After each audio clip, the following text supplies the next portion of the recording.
My name is Chad Wettstein, and this is my wife, Jan. And we've been at Redeemer since August of 2012. August 19th, to be exact. You're right. I'll never forget that day. That was a whole different way of doing church from what we grew up in. About 3 months probably before that, we were just really dry and just like, what does God have for us? We really want to go deeper. What does that look like? Well, I think our friends Jim and Carlene were coming here, and he invited me to the men's prayer. Just amazing seeing how the people, I didn't know what they did for a job, if they're married or not, but I knew how much they loved the Lord. That just drew me in, hook, line, and sinker. Always talking about God's work in their lives and stopping and praying right there on the spot. Yeah. And I thought, okay, I'm not used to that, but I want to know how to do that. They had this thing called life groups. Yeah. We've never had before growing up. And but we jumped in right away. We definitely needed people to come around us. And so God just put Ralph and Sue Manji in our lives. I think he knew what we needed with Yes. Ralph and Sue, because Yes. they were so inspirational to us. We would stick around for another hour probably and just ask questions. And they go, well, what's the Bible say? And he'd give us a note card and have about 8 or 10 scriptures on it and say, here's your homework. Go home, look it up, study it, and then come back and we'll talk about it next week. Leading us to God's word. And again, that was just so refreshing. Getting up in the morning and having a thirst for meeting God. Like, we would pray and we brought our family in and they would have food sitting out, and we're like, okay, so we're going to eat with these people and we're going to fellowship and just listening. We just couldn't get enough, and we'd leave and go, wow, we have an avenue now where the Lord has led us and he wants us here, and now we know why. Yeah.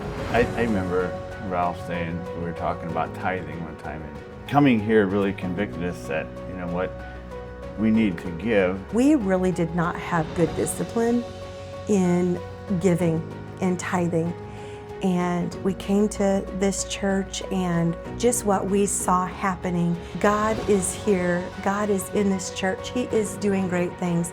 But all of that takes resources. He gives it to you, but it's on loan. It's all God's. And so we would sit and we would talk about, like, what are we doing with our finances and where are we at, trusting that this leadership is going to use it for God's glory, God's purposes, just to further the kingdom. But all this mission of sharing the gospel and of reaching out and discipleship and everything that goes around with it, it's like it wouldn't be possible without faithful people giving. I'll remember Ralph saying, he goes, so do you miss it? I'm like, nope. Always provided, and it's, because we were paycheck to paycheck. We had children to raise. Yeah. And we just felt like this was just the gas we needed to really show them what we were learning and then be examples to them. And just watching them grow, it was just so awesome. It was. Until the next year when I texted him in August, says, hey, when are we going to start up life group again? And he says, I think you're ready to lead your own life group. And I'm like, wait a minute. And he goes, no, I'm serious. It's time. I've discipled you.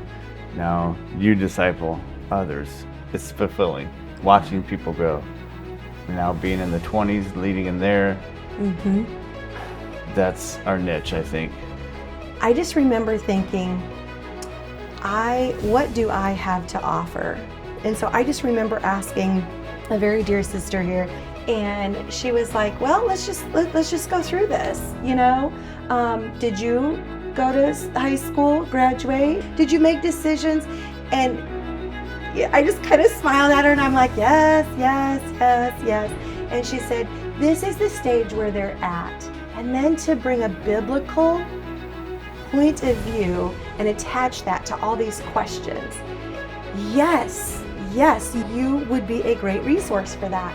And so after a little bit of prayer and just consulting with others whether or not we should get involved in the 20s, they were like, yes, go for it. So we're like, okay, let's do this. And I'll never regret it, you know. To me, that is super exciting to see this younger generation so on fire for the Lord.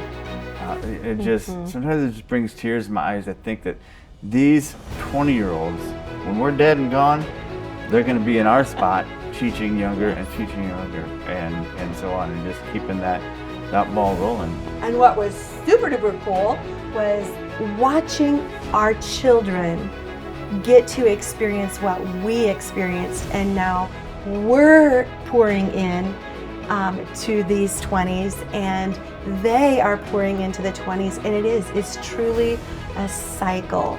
I think it's in Proverbs that says, without a vision, the people perish. Without a leader that is strong and pushing forward in discipleship, it would just kind of die by the wayside.